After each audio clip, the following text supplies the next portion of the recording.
नमस्ते दोस्तों, welcome to the channel. तो आप जानते हैं थामा मूवी के एंड में हुआ क्या, लेकिन एंडिंग समझने से पहले तुमको पहले थोड़ी कहानी पता होनी चाहिए, तभी जाके ना एंडिंग को अच्छे से समझ पाओगे। तो आओ पहले इसकी ऊपर से कहानी जान लेते हैं। आलोक एक न्यूज रिपोर्टर है जिसकी कि एक दिन भालू के साथ मुठभेड़ हो जाती है, उसमें उसको चोट लग जाती है, जिसको बचाने के लिए वहां पे ताड़का आती है जो कि एक बेताल है। अब यहाँ बेताल को तुम लोग वैम्पायर्स का अपग्रेडेड वर्जन समझ सकते हो, जिनके पास वैम्पायर्स की सारी पावर्स तो होती हैं लेकिन उनकी कमजोरी नहीं होती, यानी कि उनको धूप से ज्यादा दिक्कत नहीं होती। यहाँ पे आलोक को ताड़का को देखते ही प्यार हो जाता है। I mean, किसे नहीं होगा भाई।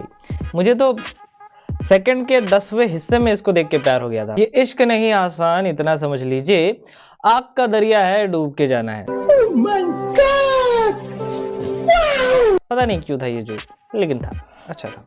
यहाँ पे बेतालों का एक बॉस है, तुम लोग बोल सकते हो, जिसे कि यक्षासन बुलाया जाता है, जो कि सालों से कैद में है। कैद में इसीलिए है क्योंकि इसने इंसानों का खून पीना कंटिन्यू रखा था। अब मैं तुम लोगों को बेतालों की थोड़ी पास्ट बता देता हूँ, इनकी हिस्ट्री क्या है वो बता देता। तो होता क्या है कि तुम लोगों ने रक्तबीज के बारे में सुना होगा। रक्तबीज एक दानव था जिसकी कि अगर खून की बूंद धरती पे गिरती तो उसके जितने बूंद खून धरती पे गिरते उससे और ज्यादा रक्तबीज पैदा होते, जिसको मारने के लिए कहानियों में तो ऐसा बोला जाता है कि माता काली ने उसको मारा और उसके खून को पीते गई। लेकिन यहाँ पे क्रिएटिव लिबर्टी लेते हुए इन्होंने ये डिसाइड किया कि ये लोग ये डालेंगे कि यहाँ पे बेताल्स थे जिनको कि माँ काली ने बनाया था रक्त बीज का खून पीने के लिए। इसी तरीके से मैडॉक हॉरर कॉमेडी यूनिवर्स में बेताल्स का ओरिजिन हुआ था।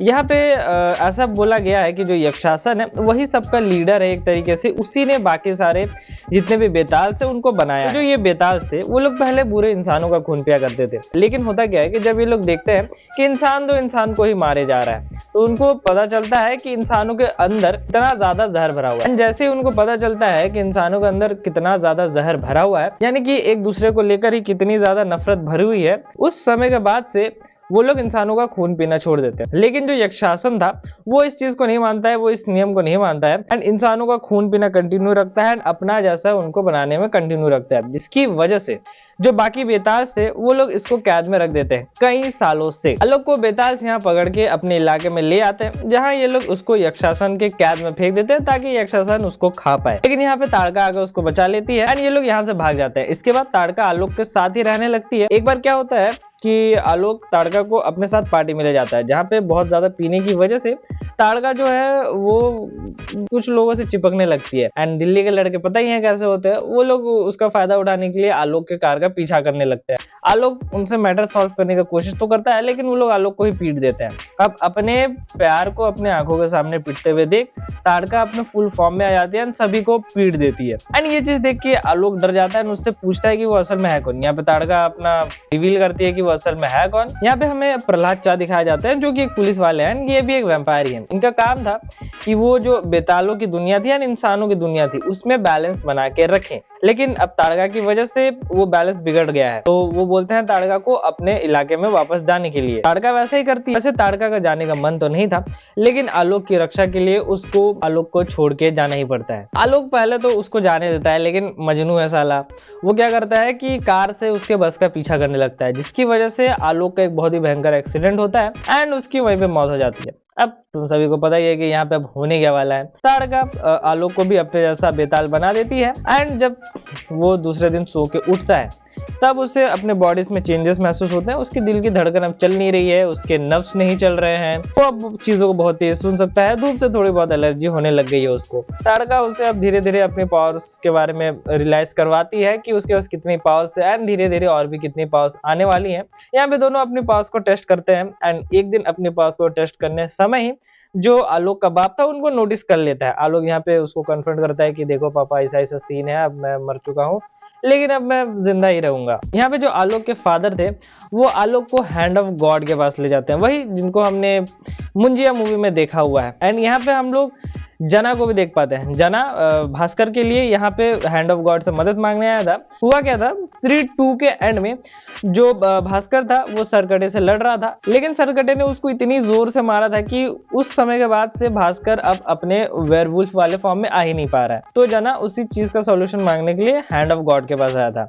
हैंड ऑफ गॉड यहाँ पे जना को ये सजेशन देते हैं कि अगर वेयरवुल्फ को अपने फुल फॉर्म में आना है तो उसको बेताल का खून पीना पड़ेगा। लेकिन अफसोस की बात यह है कि अब बेताल इस दुनिया से पूरी तरीके से एक्सटिंक्ट हो चुके हैं। लेकिन वहाँ पे कोइंसिडेंट होता है, आलोक वहाँ पे आ जाता है। आलोक के जो फादर थे वो प्रॉब्लम बताते हैं अपनी कि मेरा बेटा ऐसा ऐसा भूत पिशाच यक्ष कुछ तो बन गया है, उसको वापस इंसान बना दो। तो हैंड ऑफ गॉड बताते हैं कि अंडे का ऑमलेट बन सकता है, लेकिन ऑमलेट का अंडा बन सकता है क्या? मीन्स कि एक बार जो इंसान से बेताल बन गया है वो दोबारा से बेताल से इंसान नहीं बन सकता।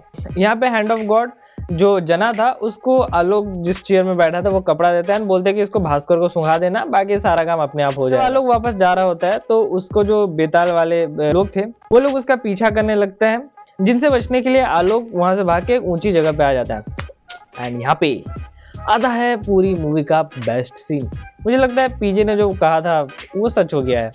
यहाँ पे हमको देखने को मिलती है भेड़िया वर्सेस वेयरवुल्फ की तगड़ी फाइट। ये फाइट मैं चाहूँ तो तुमको डिटेल में एक्सप्लेन कर सकता हूँ, इसके लिए मैं सोच रहा हूँ अलग से वीडियो बनाऊँ, ठीक है, अलग से थ्योरीज पे बात करेंगे, लेकिन तुम इसको देखोगे तो मजा आ जाएगा। शॉर्ट में बता देता हूँ इसमें हुआ क्या। तो इसमें होता यह है कि जो भास्कर है उसको आलोक की एक खून बूंद चाहिए था, बोले तो मतलब जिससे कि वो अपने फुल फॉर्म में आ सकता था। तो आलोक भी चिढ़ाने के लिए उसको दिखा देता है, भास्कर खा लेता है, जिसकी वजह से भास्कर मतलब अपने फुल फॉर्म में जाता है ना, आलोक की वाट लगा देता है। लेकिन जब वो देखता है अपने आप को कि वो क्या बन चुका है तो फिर अपने नॉर्मल फॉर्म में आ जाता है। इसके बाद जो ताड़का है वो आलोक को लेकर पुलिस वाले के पास जाती है। पुलिस वाला यहाँ पे इन लोगों को बोलता है कि इनकी मदद तो करेगा, लेकिन फिर ताड़का को ऐसे फंसाता है कि ताड़का को वापस से अपने ट्राइब के पास जाना होता है। अब क्योंकि ताड़का ने आलोक को एक बेताल में बदल दिया है तो उसको 100 साल के लिए कैद में जाना होगा। ये चीज जानने के बाद आलोक उसको बचाने के लिए जाता है, वो यक्षासन से भिड़ जाता है। लेकिन यक्षासन एज अ सबका लीडर था, एज अ बॉस था, तो उसके पास बहुत ज्यादा पावर्स थी। उसके पास ये भी पावर थी कि वो किसी भी बेताल को खत्म कर सकता है, क्योंकि उसने ही बेताल को बनाया तो वो बेताल को खत्म भी कर सकता है। यहाँ पे वो वैसे करता है, वो आलोक को ताड़का के सामने ही खत्म कर देता है। अब यहाँ पे आलोक के खत्म होने के बाद ताड़का पूरे ग्रिफ में चिल्लाती है। इसकी आवाज सुन के जो वहां पे माता की मूर्ति रखी हुई थी उससे एक एनर्जी बाहर आती है, आलोक के जाके लगती है, जिसकी वजह से आलोक वापस जिंदा हो जाता है और उसकी हार्ट बीट शुरू हो जाती है। अब यहाँ पे एक भविष्यवाणी चल रही थी पूरी मूवी में कि जो बेताल का असली थामा होगा, मतलब कि जो लीडर्स होगा बेताल का, वो एक ऐसा बेताल होगा जिसकी कि दिल की धड़कन भी चली, जो कि इन बेतालों को लगता था इलॉजिकल है, क्योंकि ऐसा कौन सा बेताल होगा जिसकी कि दिल की धड़कन चलती होगी, क्योंकि बेताल बनने के लिए तुम्हारे दिल की धड़कन बंद होनी चाहिए। तो ये इन लोगों को लगता था कि इलॉजिकल है, लेकिन यहाँ पे आलोक इन लोगों को गलत प्रूफ कर देता है। आलोक जब दोबारा से जिंदा होता है तो वो बहुत ज्यादा पावरफुल हो गया था। यहाँ पे एक पॉइंट में आके जो यक्षासन था उसको ही मारने वाला था, लेकिन तड़ाका आके उसको रोक लेती है, बोलती है कि तुम उसकी तरह नहीं हो, वही टिपिकल से इमोशनल स्टेप्स। जिसके बाद वो लोग यक्षासन को उसी गुफा में कैद कर देते हैं जहां से वो सालों से कैद में था। लेकिन वहां पे आता है सरकटा और उसको वहां से छुड़ा के ले जाता है। जिसके बाद जो ये बंदा है वो आलोक को बोलता है कि भाई जो यक्षासन है वो बहुत ज्यादा पावरफुल हो चुका है, जिसको रोकने के लिए भी तुमको भी पावरफुल होना होगा, और तुम पावरफुल तभी हो सकते हो जब तुम भेड़िए का खून पियोगे।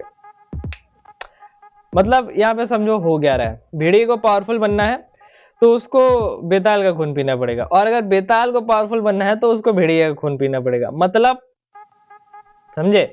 इसी के साथ ये मूवी यहीं पे खत्म हो जाती है। अब इसके हमको पोस्ट क्रेडिट सीन में शक्तिशालिनी के बारे में बताया जाता है। मतलब ऐसा कुछ दिखाया नहीं जाता, क्लिप नहीं दिखाया जाता, स्लाइड शो दिखाया जाता है कि हाँ मतलब दिस एंड दैट 31 दिसंबर को आ रही है तो रेडी रहना, बस दैट्स ऑल। देखो सबसे पहली बात कि मूवी बढ़िया थी भाई, फर्स्ट हाफ जैसा तैसा भी था, लेकिन second half epic, second half बहुत ही बवाल था।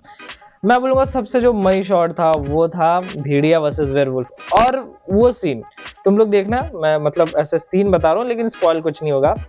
जब जो है भास्कर का कैरेक्टर जो भेड़िया है वो जो बेताल था उसको ऐसे नीचे मारता है, नीचे ले जाता है, और वो लोग बीच हवा में ही होते हैं, और जो ऐसे दबा के एक मुक्का मारता है बीच हवा में, बहुत मजा आता है भाई।